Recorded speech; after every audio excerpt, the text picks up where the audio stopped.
Mbola anisan'ny zava-baovao tany amin'ny mondial ihany koa resahantsika amin'ny tiariva ity dia niteraka resabe izy ity kanefa dia tsy maintsy resahana ihany dia ny arbitrage vidéo izany. Ny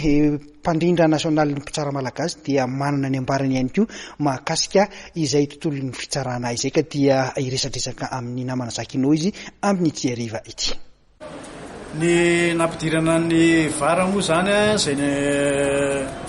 niatra voalohany tamin'ity mondial ity dia atao hoe fanampiana fitsarana zany izy raha ohatra ka hitan'ny mpitsara fa misy mampisalasala azy ny fanapa-kevitra ny raisiny ary amina zavatra efatra ihany moa izy io dia eo ny penalty zany eo ny baolina maty eo ny fanomezana carton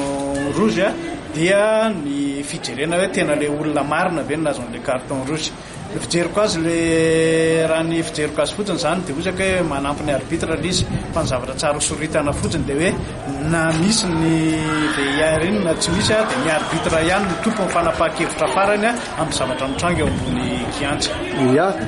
Efa mandeha koa ny fanoloana mpilalao efatra remplacement efatra rehefa amin'ity mondial ity ho an'netsika eto Madagasikara mety efa hiatra ve zay?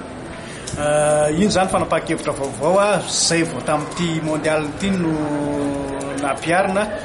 mino afa amin'ny heritaona ilay satria ny règlement de compétition zany efa vita mialohan'ny mondial iny mbola tsy ao anatin'ny règlement de compétition raha ohatra ny teto Madagasikara ny resahany. Ny fampiasana le vidéo ho an'ny arbitre zany matetika misy arbitre tsy dia mampiatra n'iny loatra. Iny nefa ny lasa marina ny tenenao hoe fiheren'ny joueur izy fa proof anankiray ohatra ny tamin'ny Neymar tamin'ny Brésil sy Belgique tamin'ny Zuma iny